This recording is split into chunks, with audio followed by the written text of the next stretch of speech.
The moving truck's diesel engine rumbled to a stop outside 1247 Maple Grove Lane, and I couldn't help but smile at the pristine suburban tableau before me. After 15 years of chasing down cybercriminals across the country, Special Agent Sarah Chen had finally earned her transfer to the FBI's White-Collar Crime Division in Richmond. This quiet neighborhood in Westfield Commons seemed like the perfect place to decompress between cases involving international fraud rings and corporate espionage. The houses stood like sentinels of middle-class prosperity, each lawn meticulously manicured, each driveway swept clean of even the smallest debris. American flags fluttered from regulation height poles, and not a single mailbox showed even a hint of rust or wear. It was almost too perfect, the kind of perfection that my investigative instincts told me usually masked something darker beneath the surface. As I directed the movers toward my new 3-bedroom colonial, I noticed the woman across the street. She stood behind her living room curtains, barely concealed, watching every box that came off the truck with the intensity of a surveillance operative. Her bleached blonde hair was pulled back in a severe bun, and even from 50 yards away, I could see the disapproving purse of her lips as she observed my moving crew's efficiency. Where do you want these boxes marked Home Office?" asked Miguel, the head mover, gesturing towards several containers that contained my secure filing cabinets and computer equipment. "Second bedroom upstairs, please. And be careful with those, they contain sensitive materials." I handed him an extra 20, knowing that some of those boxes contained classified case files that required special handling even in my personal workspace. The woman across the street had now moved to her front porch, arms crossed, wearing what appeared to be a pseudo-uniform, a navy blazer with gold buttons and a badge that looked suspiciously official from a distance. Her nameplate read Patricia Thornbridge, HOA president, and she carried herself with the self-importance of someone who'd never held real authority but relished every drop of the artificial power she'd managed to accumulate. "Excuse me," she called out, her voice carrying the sharp edge of someone accustomed to being obeyed. "Are you the new resident of 1247? I walked over, extending my hand with the diplomatic smile I'd perfected during countless interrogations. "Sarah Chen. Nice to meet you." She looked at my outstretched hand as if it might contaminate her, then pulled out a thick folder from her oversized purse. "Patricia Thornbridge, president of the Westfield Commons Homeowners Association. I need to inform you of several violations I've already observed." The audacity was breathtaking. I hadn't even finished moving in, and she was already cataloging infractions. Violations. I haven't even unpacked yet. "Your moving truck has been parked on the street for over 2 hours. HOA regulations clearly state that moving vehicles cannot occupy public parking spaces for more than 90 minutes without a permit. That's violation number 1. She made a notation on her clipboard with the flourish of someone signing a death warrant. I wasn't aware I needed a permit. This is my first day here. Ignorance of the rules is not an excuse. Violation number 2. Your movers have placed boxes on the front lawn. Section 4.3 of our community guidelines prohibits the storage of personal items on lawn areas, even temporarily. Another dramatic notation. I felt my jaw tighten, a familiar sensation that usually preceded some very uncomfortable conversations with suspects who thought they were smarter than federal law enforcement. "Ms. Thornbridge, I understand you have rules here, but perhaps we could discuss this reasonably. I'm happy to comply with legitimate regulations." Legitimate. Her voice pitched higher, attracting the attention of neighbors who had begun to emerge from their homes like prairie dogs sensing drama. Every rule in this folder has been carefully crafted to maintain the property values and community standards that make Westfield Commons the premier residential development in the county. She flipped through her folder with the efficiency of a prosecutor presenting evidence. Violation number 3. Your mailbox flag is in the up position, which creates an unsightly appearance. Violation number 4. I can see from here that you have boxes labeled FBI visible through your front window. Home-based businesses are strictly prohibited unless pre-approved by the Architectural Review Committee. That last comment made me pause. She'd been watching closely enough to read labels on boxes through my window. And she'd assumed my FBI materials constituted a home business rather than considering other possibilities. Either she was remarkably unobservant, Or she was the kind of person who saw only what fit her preconceived notions. Ms. Thornbridge, I think there might be some misunderstanding. There's no misunderstanding. I've been HOA president for 8 years, and I've never encountered a resident who accumulated 4 violations before even spending one night in their home. This is highly irregular and, frankly, quite concerning. The movers had stopped their work to watch this exchange, and I noticed several neighbors had gathered on their porches, some recording with their phones. This was exactly the kind of public spectacle I'd hoped to avoid in my new life. After years of maintaining cover identities and operating in the shadows, I'd been looking forward to the simple pleasure of being a quiet suburban resident. I'll review your regulations and ensure compliance, I said, trying to de-escalate. But right now, I need to finish moving in. That's not how this works. Patricia's voice had taken on the imperious tone of someone who'd confused Homeowners Association authority with actual governmental power. I'm issuing you a formal notice of violation. You have 72 hours to remedy these infractions or face fines starting at $50 per violation per day. She handed me a pre-printed form with my violations already filled in, complete with photographs she'd apparently taken during my move. The level of documentation was impressive, if not slightly unhinged. And I'll be conducting a full property inspection within the next week to ensure there are no additional violations.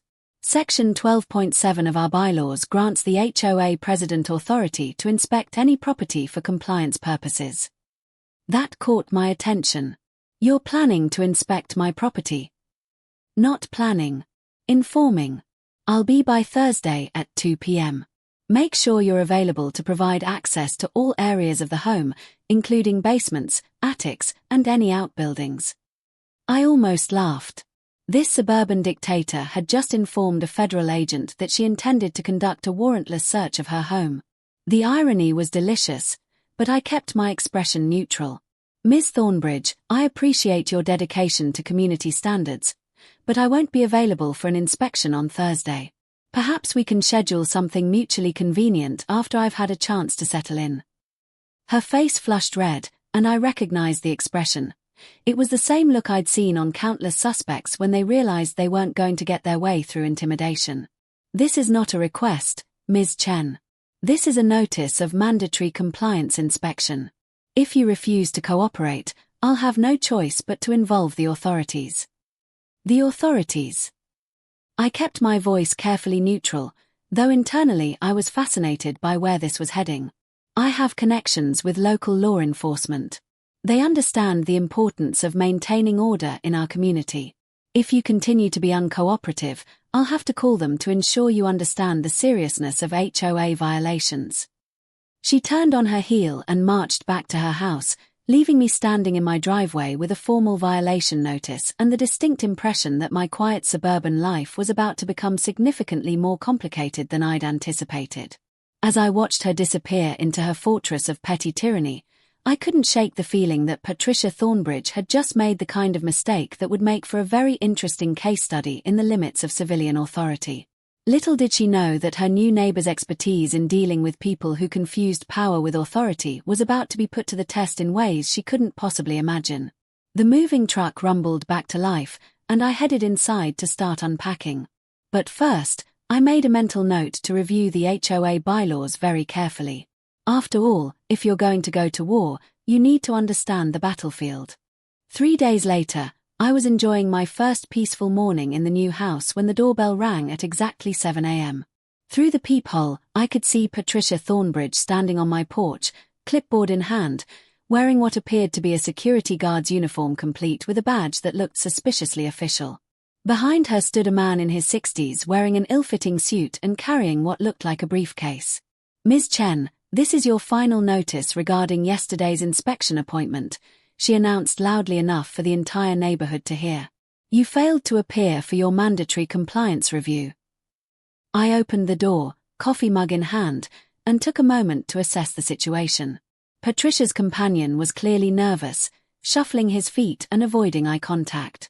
His badge read Community Enforcement Officer, but something about his demeanor suggested he was more volunteer than professional. Ms. Thornbridge, I was here yesterday. You never showed up for the 2 p.m. appointment you scheduled. I was conducting preliminary exterior surveillance from 1:45 to 2:15 p.m. You were not available to provide access to the interior of the property. You were sitting in your car across the street. That's not the same as knocking on my door. Her face reddened, but she pressed on. Regardless, your continued non-compliance has forced me to escalate this matter. This is Harold Pembroke, our community enforcement officer. He's here to document additional violations and initiate formal proceedings. Harold cleared his throat nervously. I just want to say that I'm really just here to help resolve this amicably. Mrs. Thornbridge said there were some concerns about HOA compliance, and I thought maybe we could just have a friendly conversation about. Harold. Patricia's voice cut through his attempted diplomacy like a blade. Please document violation number 5, failure to maintain proper window coverings. I can see directly into her living room from the street, which violates our privacy and aesthetic standards. I followed her gaze to my front window, where I had indeed left the blinds open. Through the gap, part of my home office was visible, including my computer setup and several case files I'd been reviewing the night before. Violation number 6, she continued, improper use of residential property for commercial purposes. I can clearly see business equipment and what appears to be investigative materials. Harold squinted toward the window, obviously trying to see what Patricia was describing. I'm not sure I can make out specific. Harold, please just document what I'm telling you. Violation number 7, failure to register home-based business with the Architectural Review Committee. I took a sip of my coffee, studying these two individuals who had appointed themselves as my personal compliance officers. Patricia's behavior was moving beyond typical HOA overzealousness into territory that suggested possible harassment or stalking. Harold, on the other hand, seemed like he'd been manipulated into participating in something he didn't fully understand. Ms. Thornbridge, I'm curious about your authority to conduct these inspections. Could you show me the specific section of the HOA bylaws that grants you the right to peer into residents' windows and make determinations about their private activities? She fumbled through her folder, clearly not expecting to be challenged on legal grounds. Section 12.7 clearly states that the HOA president has authority to ensure compliance with all community standards. May I see that section? She handed me a photocopied page that looked like it had been highlighted and annotated multiple times. As I read through it, I noticed several interesting details. The section she'd referenced actually required written notice at least 7 days in advance of any inspection, required the presence of at least one other board member, and specifically stated that inspections were limited to exterior violations unless the resident provided written consent for interior access. Ms. Thornbridge, according to this document, you've violated your own procedures. You're supposed to provide 7 days written notice, you need another board member present, and you have no authority to inspect interior spaces without my written consent. I don't need to follow bureaucratic red tape when clear violations are obvious to anyone with eyes. Actually, you do. These aren't suggestions, they're the legal requirements that govern your authority as HOA president. Harold shifted uncomfortably. Mrs. Thornbridge, maybe we should check with the other board members before we proceed. I'm not really comfortable with. Harold, I didn't bring you here to question my authority. I brought you here to document violations and support enforcement actions. That's when I noticed the small camera clipped to Patricia's uniform.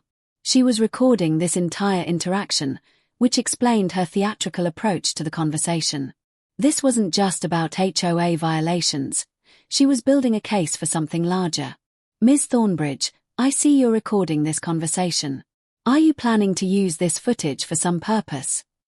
I document all enforcement actions for legal purposes. When residents become combative or non-compliant, it's important to have evidence for the authorities. The authorities. I have connections with local law enforcement who understand the importance of maintaining community order. If you continue to be uncooperative, I'll have no choice but to involve them in this matter. I almost smiled. This was the second time she'd threatened to involve law enforcement, and I was beginning to suspect that her connections might be as fabricated as her authority to conduct warrantless inspections of private property. Ms. Thornbridge, before you involve any authorities, I'd like to make sure you understand something important. Your authority as HOA president is limited to enforcing the specific provisions outlined in your governing documents. You cannot exceed that authority, and you cannot use your position to harass residents or violate their privacy rights. I am not harassing anyone. I am enforcing legitimate community standards. Standing in my yard at 7 a.m., photographing my property, and demanding access to my home without following your own procedures could be considered harassment. Harold took a step back, clearly wanting to distance himself from whatever was about to happen next. Mrs. Thornbridge, maybe we should contact the other board members and discuss this at the next meeting. Harold, if you're not going to support enforcement actions, then you're not fulfilling your duties as community enforcement officer. I volunteered to help with paperwork, not to get in the middle of legal disputes. Patricia's frustration was reaching a boiling point. Fine. If neither of you will take this seriously, I'll handle it myself.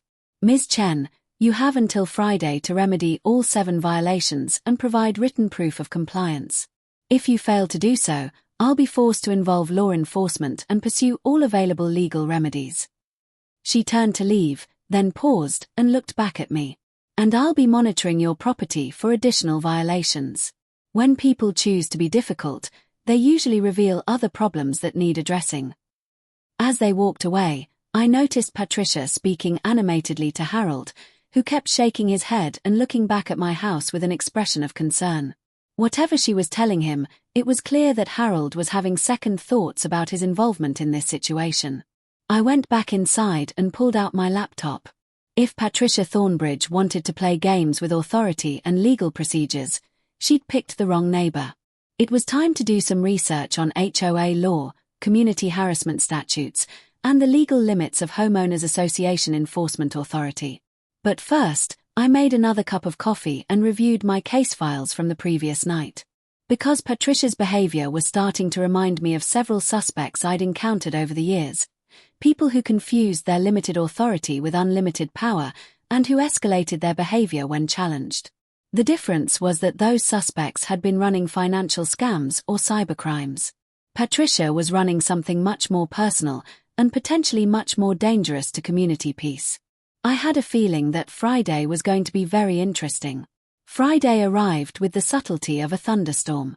At precisely 8 a.m., my doorbell rang, followed immediately by aggressive knocking that echoed through the house like gunshots. I looked through the peephole and saw something that made me pause. Patricia Thornbridge stood on my porch accompanied by 2 men in what appeared to be police uniforms. My training kicked in immediately. Something was wrong with this picture. The uniforms looked authentic from a distance, but as I studied them more carefully, I noticed several inconsistencies. The badges were too shiny, the utility belts were positioned incorrectly, and neither man carried himself with the confident bearing of an actual law enforcement officer. Ms. Chen. Patricia's voice carried the triumphant tone of someone who believed she held all the cards. Please open the door. I've brought law enforcement to discuss your continued non-compliance with HOA regulations. I opened the door but kept the chain lock engaged, creating a small gap through which I could observe the scene more carefully. Good morning. May I see some identification? The first fake officer, a heavy-set man in his 50s with poorly dyed black hair, stepped forward. I'm Officer Johnson with the Community Enforcement Division.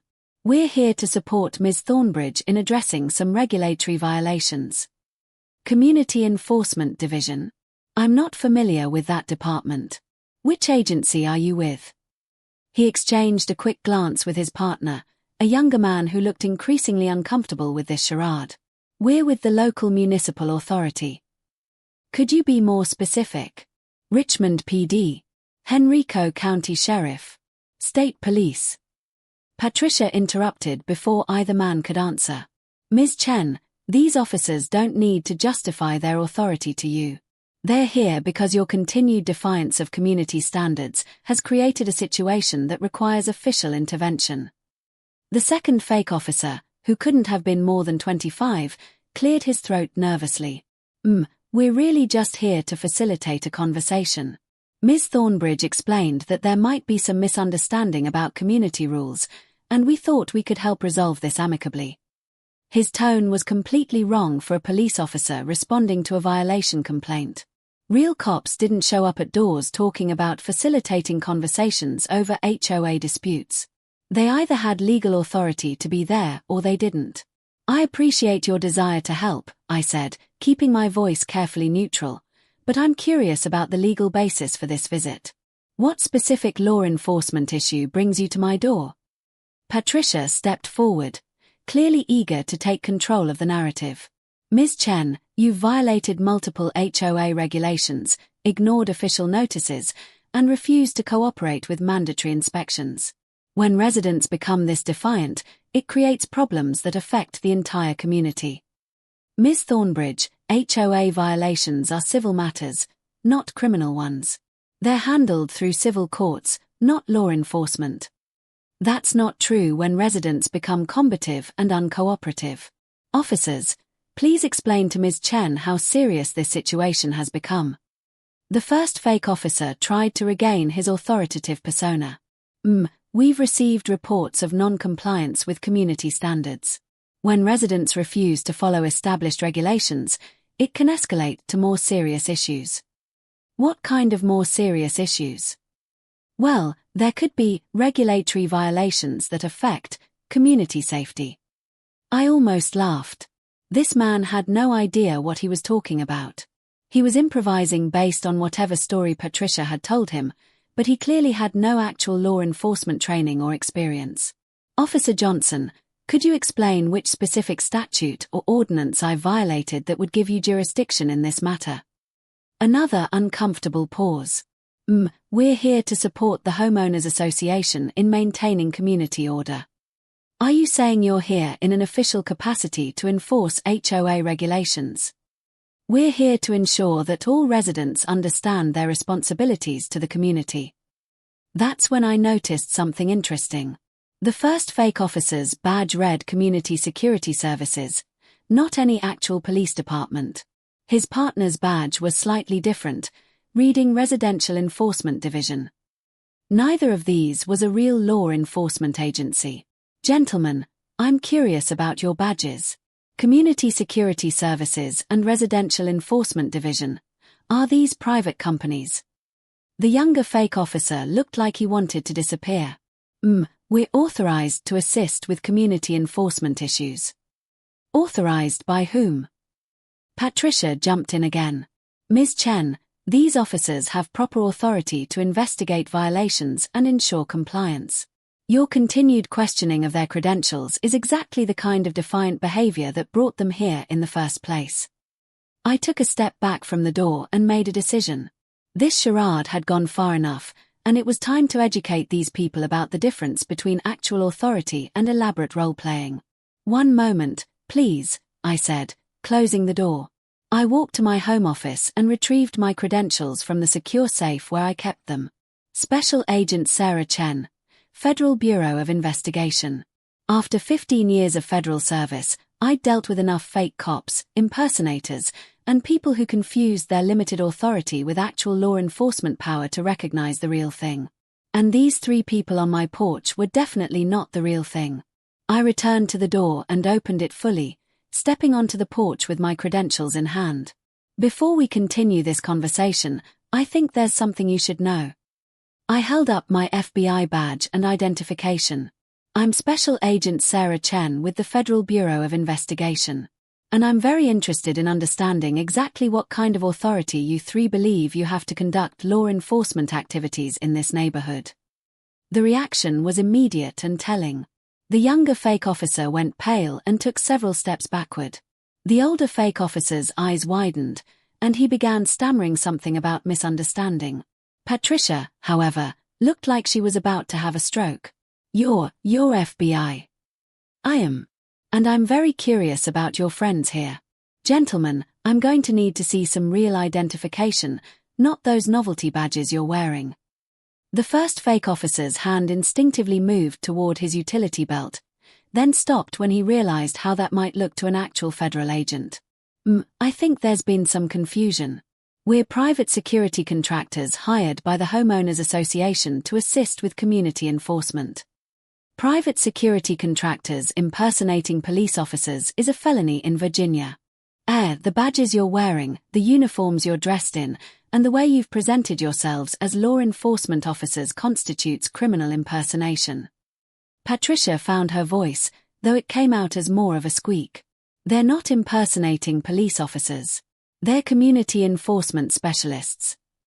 Ms. Thornbridge, when someone wears a badge, carries equipment that looks like law enforcement gear, and introduces themselves as Officer Johnson and Officer Smith, that's impersonation.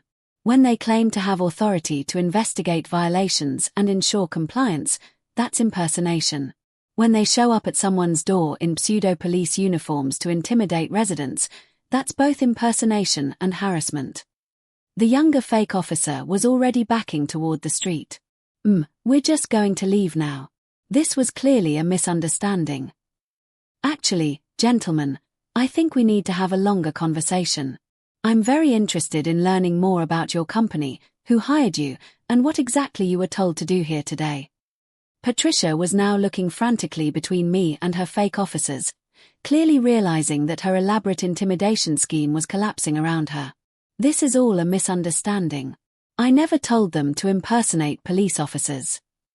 Ms. Thornbridge, we're going to have a very detailed conversation about what you did and didn't tell them. But first, I need to understand the full scope of this situation. I looked at the two fake officers, who were clearly desperate to escape this encounter. Gentlemen, before you leave, I need your real names, the name of your company, and contact information for whoever hired you. The older fake officer reached into his pocket and pulled out a business card. Here's our company information. We're really just security guards who do community patrols. We didn't mean any harm. I took the card and studied it. Suburban Security Solutions, Community Enforcement Specialists.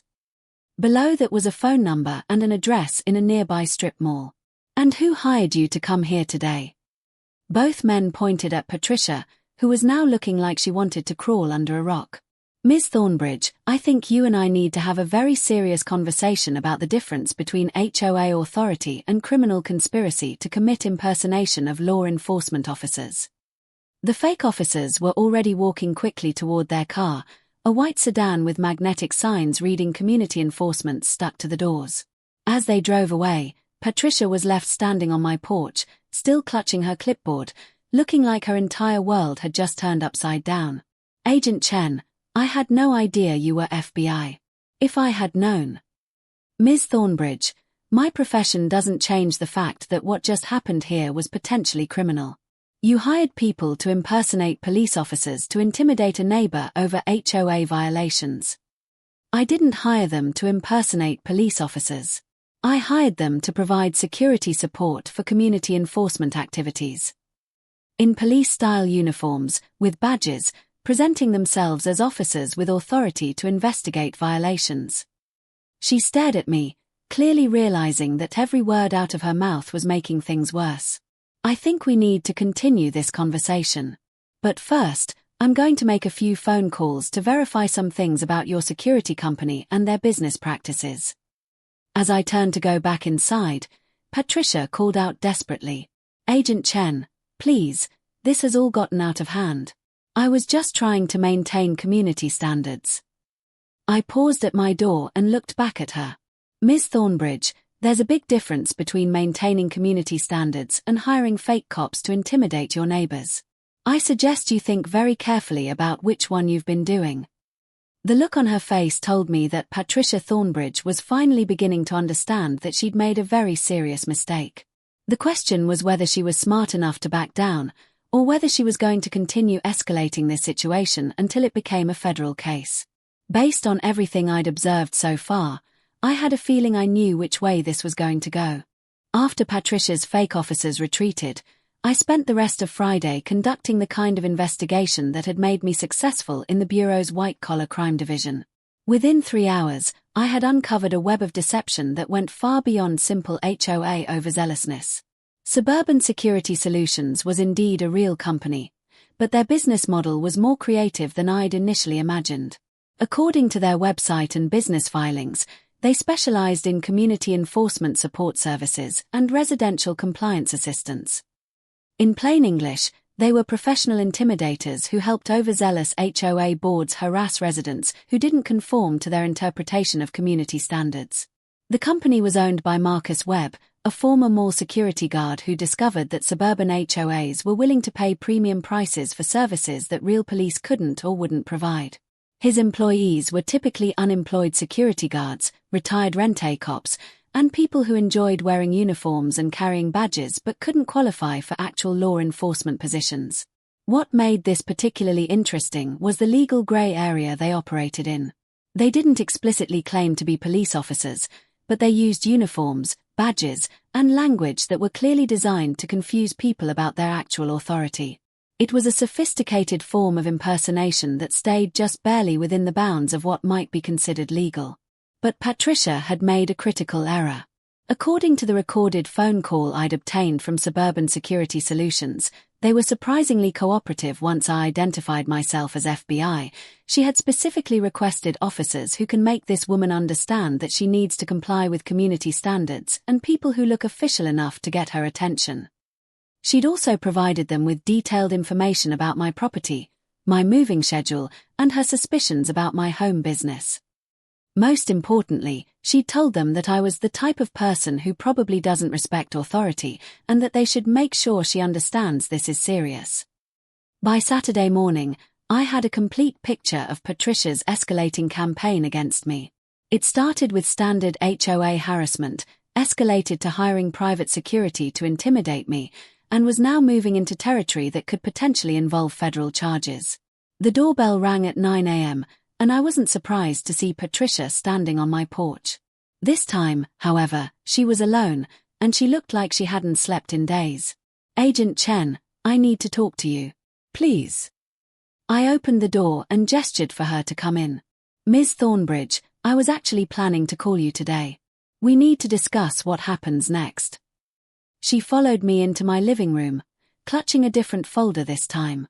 "Agent Chen, I want to apologize for yesterday. I realize that hiring those security guards was a mistake, and I want to make this right. Ms. Thornbridge, I appreciate your apology, but I'm afraid this situation has moved beyond the point where apologies can resolve it." I sat down across from her and opened my own folder. "Let me share with you what I've learned about your community enforcement activities over the past 24 hours. Her face went pale as I began reading from my notes. "In the past 18 months, you've hired Suburban Security Solutions to visit the homes of 7 different residents in this neighborhood. In each case, you told the company that the residents were non-compliant and needed to understand the seriousness of HOA violations. I was just trying to maintain community standards." "Ms. Thornbridge, let me finish. Of those 7 residents, 3 have moved out of the neighborhood, 2 have filed complaints with the county about HOA harassment, and 1 has contacted an attorney about a potential lawsuit." She shifted uncomfortably in her chair. "I didn't force anyone to move. People make their own decisions about where to live." Actually, that's not entirely true. According to the county records, 2 of the residents who moved specifically cited aggressive HOA enforcement and harassment by community officials as reasons for their departure. I pulled out another document. "More importantly, I discovered that you've been using your position as HOA president to conduct what amounts to surveillance operations on residents you consider problematic. You've photographed their properties, documented their daily routines, and compiled detailed files on their personal activities." Patricia's hands were shaking now. "I was just documenting violations. That's part of my job as HOA president. Ms. Thornbridge, photographing people's homes, recording their comings and goings, and compiling detailed files on their personal activities goes far beyond documenting violations. It's stalking." I was not stalking anyone. I was conducting legitimate community oversight. "Then explain this." I pulled out a thick folder labeled 1247 Maple Grove Lane, Resident Compliance File. "This is a copy of the file you've been maintaining on me since before I even moved in. It contains photographs of my moving truck, detailed notes about my work schedule, speculation about my personal life, and plans for escalated enforcement activities. Her face went from pale to red. How did you get that file? Ms. Thornbridge, I'm a federal agent. When someone commits crimes against me, I investigate them. And what I found is that you've been running what amounts to a harassment campaign against multiple residents in this neighborhood. I opened to a specific page in the file. According to your notes, you've been watching my house every morning from 6:30 to 7 a.m., documenting when I leave and return. You've photographed my mail delivery, my garbage collection, and my visitors. You've even speculated about my suspicious work equipment and made plans to investigate my professional activities. I was just being thorough in my community oversight responsibilities. Ms. Thornbridge, there's a legal term for what you've been doing. It's called stalking, and it's a felony in Virginia. The room fell silent except for the ticking of my wall clock. Patricia sat motionless, apparently finally understanding the gravity of her situation. What are you going to do? That depends entirely on what you do next. Right now, I have evidence of stalking, harassment, conspiracy to commit impersonation of law enforcement officers, and potentially several federal crimes related to interfering with a federal agent's privacy and security. Federal crimes. Ms. Thornbridge, I'm an FBI agent who works on sensitive cases involving national security and organized crime. When someone conducts surveillance on my home, documents my work schedule, and attempts to gain access to my personal workspace, that raises questions about potential threats to federal operations. She looked like she was about to faint. I wasn't trying to threaten federal operations. I was just trying to maintain community standards. I understand that. But the law doesn't distinguish between your intentions and your actions. What you've done could be interpreted as surveillance of a federal agent, which is a serious federal crime. I leaned forward. Ms. Thornbridge, I'm going to give you one opportunity to resolve this situation without involving federal prosecutors. But you need to understand that this opportunity comes with very specific condition. What conditions? First, you immediately cease all surveillance, documentation, and enforcement activities directed at me or my property. Second, you dissolve your relationship with Suburban Security Solutions and any similar companies. Third, you provide me with copies of all files you've maintained on residents in this neighborhood. You want me to turn over all my enforcement files. Ms. Thornbridge, those aren't enforcement files. They're stalking files. And yes, I want all of them. She sat quietly for several minutes, clearly weighing her options. Finally, she looked up at me with the expression of someone who just realized that her little kingdom was about to crumble. If I do what you're asking, what happens to my position as HOA president? That's between you and the other residents. But I suspect that once they learn about your surveillance activities and your use of fake police officers to intimidate neighbors, they'll have some questions about your leadership. This will destroy my reputation in the community. Ms. Thornbridge, your reputation was destroyed the moment you decided to hire fake cops to intimidate a federal agent. The only question now is whether you're going to make things worse by continuing to fight this, or whether you're going to accept responsibility for your actions and try to make amends. She stood up slowly, looking like she'd aged 10 years in the past hour. I need some time to think about this. Ms. Thornbridge, you have until Monday morning at 9 a.m. to decide. Either you comply with my conditions, or I file a formal complaint with the FBI's Domestic Terrorism Division about surveillance activities targeting a federal agent. Domestic terrorism. Her voice was barely a whisper. When someone conducts organized surveillance on federal agents, attempts to gain access to their secure workspaces, and uses intimidation tactics to interfere with their activities, it raises questions about potential threats to national security. I'm sure you can understand why the Bureau takes these matters very seriously. Patricia left without another word, clutching her folder and looking like someone who'd just discovered that the game she'd been playing had rules she never understood. As I watched her walk back to her house, I couldn't help but reflect on how many criminals I'd encountered who made the same fundamental mistake Patricia had made. They confused their limited authority with unlimited power, and they escalated situations until they created problems far bigger than anything they'd originally been trying to solve. The difference was that most of those criminals had been stealing money or running elaborate frauds.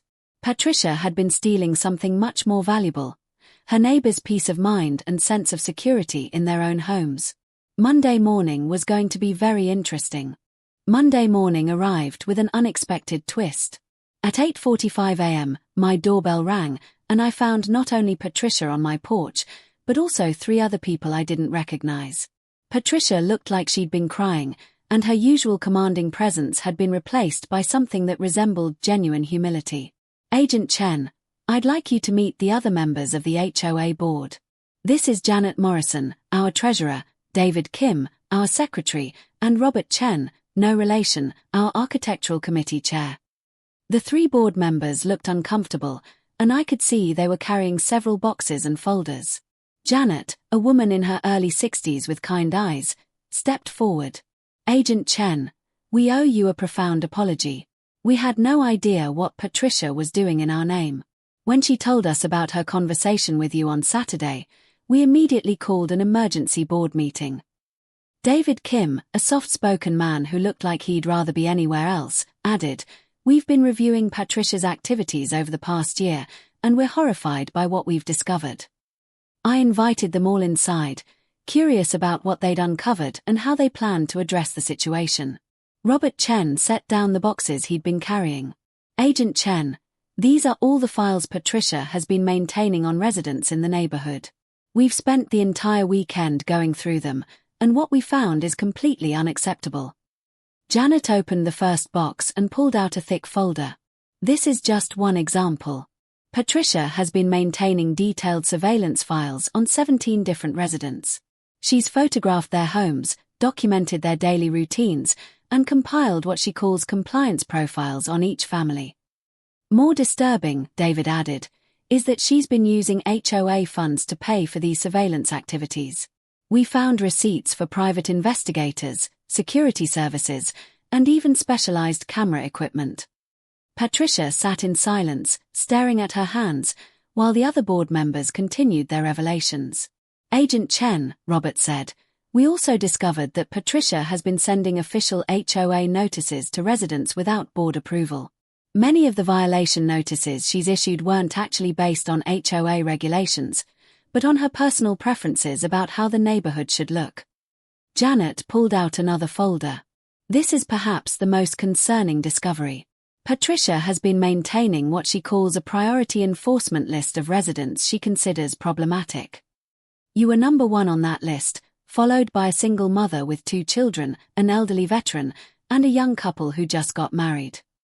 What made these residents problematic?" I asked, though I suspected I already knew the answer.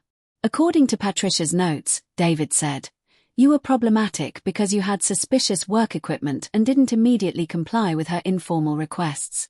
The single mother was problematic because her children sometimes played in the front yard. The elderly veteran was problematic because he had a flagpole that was 2 inches taller than the HOA specifications. And the young couple was problematic because they occasionally had friends over for barbecues." I looked at Patricia, who still hadn't spoken. "Ms. Thornbridge, is this accurate?" She finally looked up, her eyes red-rimmed. "I was trying to maintain community standards. I thought if I could just get everyone to follow the rules, we could keep property values high and maintain the quality of life that attracted people to this neighborhood." "Patricia," Janet said gently, "what you were doing wasn't maintaining community standards. It was harassment. You were stalking our neighbors and using HOA resources to intimidate people who didn't conform to your personal vision of how they should live." Robert opened another box. "Agent Chen, we also found evidence that Patricia has been in contact with similar HOA presidents in other neighborhoods. She's been sharing what she calls enforcement strategies and compliance techniques with other community leaders." "You mean she's been teaching other HOA presidents how to conduct surveillance on their residents?" "That's exactly what she's been doing. We found email chains where she's advising other HOA presidents on how to document suspicious activities, how to hire private security services, and how to maintain pressure on non-compliant residents. This was bigger than I'd realized. Patricia hadn't just been harassing residents in our neighborhood. She'd been spreading her tactics to other communities. Ms. Thornbridge, I said, how many other HOA presidents have you been advising? 12 or 13. Maybe more. I've been trying to help other communities maintain their standards. Janet looked appalled. Patricia, you've been teaching other people how to stalk their neighbors. I was not teaching people to stalk anyone. I was sharing best practices for community enforcement. Ms. Thornbridge, I said, conducting surveillance on residents, photographing their homes, documenting their daily routines, and hiring private security to intimidate them is stalking. The fact that you've been teaching other people to do the same thing makes this potentially a criminal conspiracy. The room fell silent again as the implications sank in. David cleared his throat. Agent Chen, we've already taken several steps to address this situation. Patricia has been removed from her position as HOA president, effective immediately. We've also voted to dissolve all contracts with private security services and to implement new oversight procedures for any future enforcement activities. More importantly, Janet added, we're planning to send a letter to every resident in the neighborhood, apologizing for Patricia's actions and explaining the changes we're making to ensure this never happens again. We're also planning to contact the other HOA presidents Patricia has been advising, Robert said, to inform them about the legal risks of the tactics she's been promoting. I looked at Patricia, who was now crying openly. Ms. Thornbridge, I need to ask you directly. Are you willing to cooperate with efforts to undo the damage you've caused? She nodded through her tears. I never meant for things to go this far. I just wanted to maintain a nice neighborhood. Patricia, Janet said, maintaining a nice neighborhood doesn't require spying on your neighbors or hiring fake police officers to intimidate them. I know that now. I'm so sorry. I'm sorry to all of you, and I'm especially sorry to Agent Chen. I had no idea you were FBI, but even if I had known, what I did was wrong. David pulled out a document. Agent Chen, we've prepared a formal apology letter from the HOA board, accepting full responsibility for Patricia's actions and outlining the steps we're taking to prevent this from happening again. I read through the letter, which was comprehensive and sincere. This is a good start, but there are still some legal issues that need to be addressed. What kind of legal issues? Robert asked. Ms. Thornbridge's surveillance activities may have violated federal privacy laws, especially given my status as a federal agent. Her coordination with other HOA presidents to spread these tactics could constitute a criminal conspiracy. And her use of fake police officers to intimidate residents is definitely illegal. Patricia looked up in panic. Does this mean I'm going to be arrested? Ms. Thornbridge, that depends entirely on what you do next. If you're willing to fully cooperate with efforts to undo the damage you've caused, and if you're willing to contact every HOA president you've been advising to warn them about the legal risks of these tactics, then I'm willing to consider this a civil matter rather than a criminal one. What would full cooperation look like? First, you provide me with complete contact information for every HOA president you've been advising. Second, you help me draft a letter explaining the legal risks of surveillance and intimidation tactics. Third, you agree to never again engage in any form of surveillance, documentation, or enforcement activities related to HOA matters. And if I do all of that, then I'll consider this matter resolved, and I won't pursue federal charges. Patricia wiped her eyes and looked at the other board members. I'll do whatever you think is right. I just want to make this right. Janet reached over and squeezed Patricia's hand. Patricia, we've all made mistakes. The important thing is that you learn from this and help us prevent other people from making the same errors. As the board members prepared to leave, Robert turned back to me. Agent Chen, is there anything else we can do to repair the damage that's been done? Actually, yes. I'd like to suggest that the HOA board consider implementing a formal privacy policy and resident rights statement. Other communities could benefit from understanding the legal limits of HOA authority. That's an excellent idea, Janet said. Would you be willing to help us draft something like that? I smiled. I'd be happy to help. After all, I live here too, and I want this to be a community where everyone feels safe and respected. As they gathered their boxes and prepared to leave, Patricia approached me one last time. "Agent Chen, I want you to know that I'm genuinely sorry for what I put you through. I hope someday you'll be able to forgive me. Ms. Thornbridge, I appreciate your apology, and I hope you'll remember this experience the next time you're tempted to confuse authority with power." She nodded and walked toward the door, then paused. "Agent Chen, can I ask you something?" "What's that?" "How did you stay so calm through all of this? If someone had done to me what I did to you, I would have been furious." I thought about that for a moment. "Ms. Thornbridge, in my job, I deal with people who make bad decisions every day. Most of them aren't evil people, they're just people who lost sight of the difference between right and wrong. The key is to focus on solving the problem rather than punishing the person." That's very wise. It's also practical. When you approach problems as puzzles to be solved rather than battles to be won, you usually get better results. As they left, I couldn't help but reflect on how dramatically things had changed in just a few days. Patricia had started this situation trying to establish her authority over me, but she'd ended up learning about the limits of authority and the importance of using power responsibly. And I'd learned something too. Even in the quietest suburban neighborhoods, there were opportunities to make a positive difference in people's lives. 3 months later, I was enjoying a Saturday morning coffee on my front porch when I noticed a moving truck pulling up to the house 2 streets over. As I watched the familiar dance of boxes and furniture, I saw Patricia Thornbridge emerge from her house and walk over to greet the new residents. But this was a different Patricia than the one who had confronted me with fake police officers. This Patricia carried a welcome basket instead of a clipboard, and her approach was warm and friendly rather than authoritative and intimidating. I watched as she introduced herself to the young family, a couple with 2 small children, and offered to help them get settled. There was no mention of violations or inspections, just genuine neighborly courtesy. A few minutes later, Patricia spotted me on my porch and waved. To my surprise, she walked over with a second welcome basket. "Agent Chen, I thought you might enjoy some fresh muffins from the new bakery downtown. Consider it a peace offering." I accepted the basket with a smile. "Thank you, Patricia. How are you settling into retirement?" After stepping down as HOA president, Patricia had decided to retire from her job as a municipal clerk and focus on what she called positive community engagement. She'd been volunteering at the local senior center, helping with neighborhood cleanup events, and mentoring other HOA board members about effective community leadership. "I'm doing well. Really well, actually. I had no idea how stressful it was to constantly worry about everyone else's business until I stopped doing it." "And how are the new neighbors settling in?" "Wonderfully.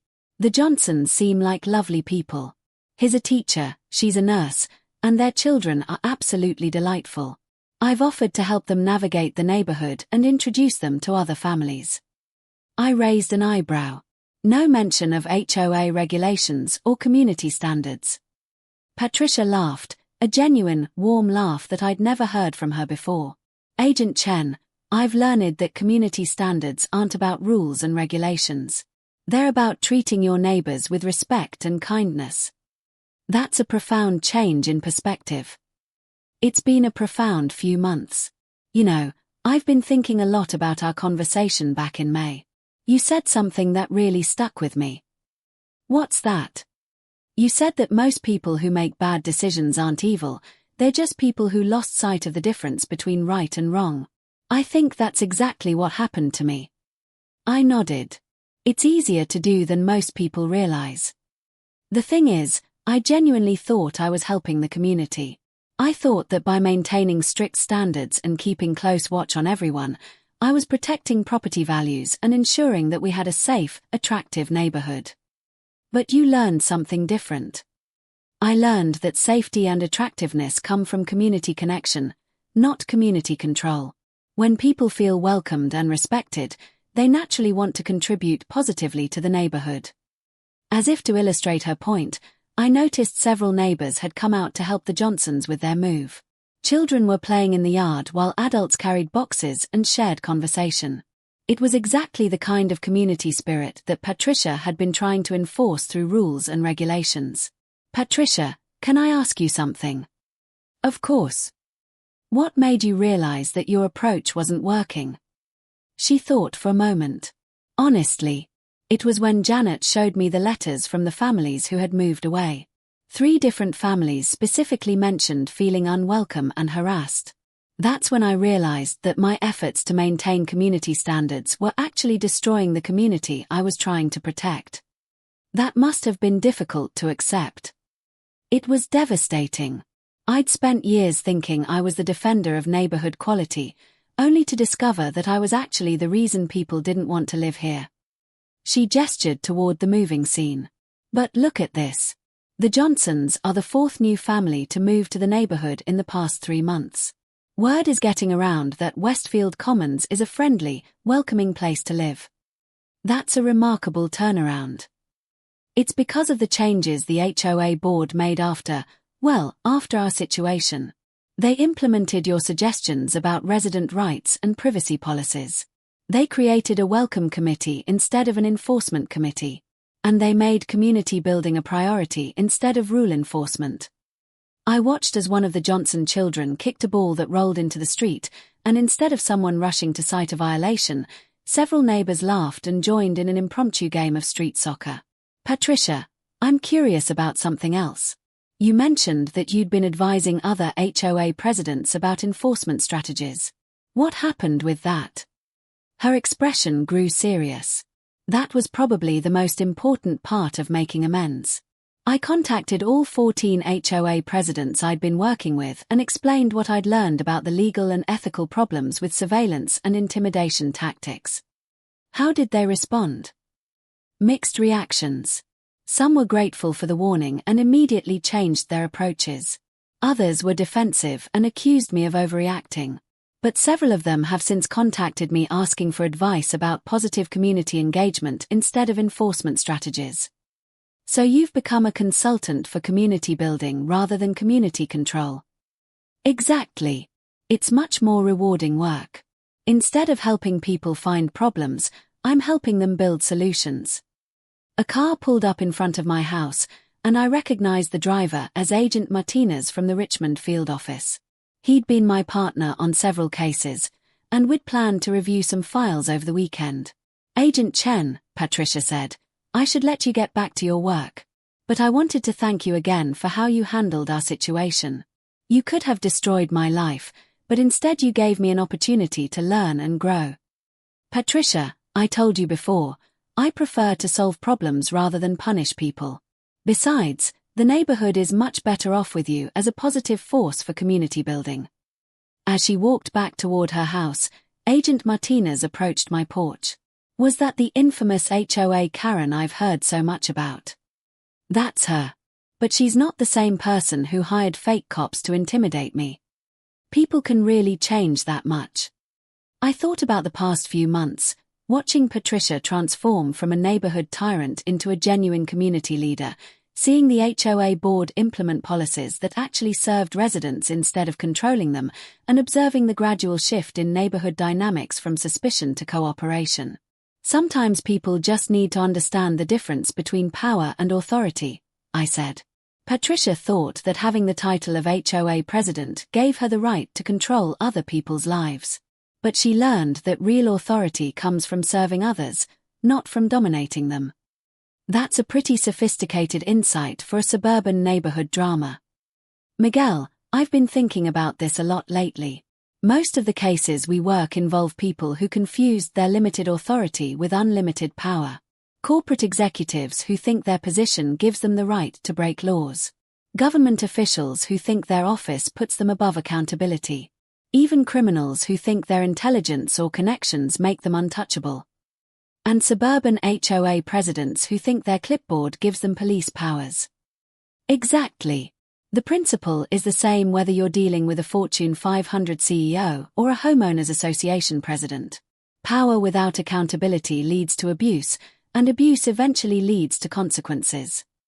As we walked into my house to review our case files, I reflected on how much my perspective on community and authority had evolved over the past few months. I'd moved to this neighborhood expecting to find a quiet refuge from the complex criminal cases that dominated my professional life. Instead, I discovered that the same principles that guide federal law enforcement, respect for rights, accountability for actions, and service to community, were just as relevant in suburban neighborhoods as they were in corporate boardrooms or international crime syndicates. The difference was that in neighborhoods like this, you had the opportunity to address problems before they became crimes, and to help people learn from their mistakes rather than simply punishing them for their errors. As I settled in to review files about sophisticated financial fraud schemes, I couldn't help but smile at the irony. Some of the most important lessons about authority, responsibility, and community service hadn't come from high-stakes federal cases, but from a conflict with a neighbor who'd forgotten that being a good leader means serving others rather than controlling them. And in helping Patricia learn that lesson, I'd learned something valuable myself, that the best way to build a strong community, whether it's a neighborhood, a law enforcement agency, or a nation, is to focus on bringing out the best in people rather than simply punishing their worst impulses. 3 months ago, Patricia Thornbridge had been a cautionary tale about the abuse of petty power. Today, she was proof that people could change, grow, and become positive forces in their communities when given the opportunity to learn from their mistakes. It was a good reminder that even in the most unlikely circumstances, there were opportunities to make the world a little bit better, one neighbor at a time. The end.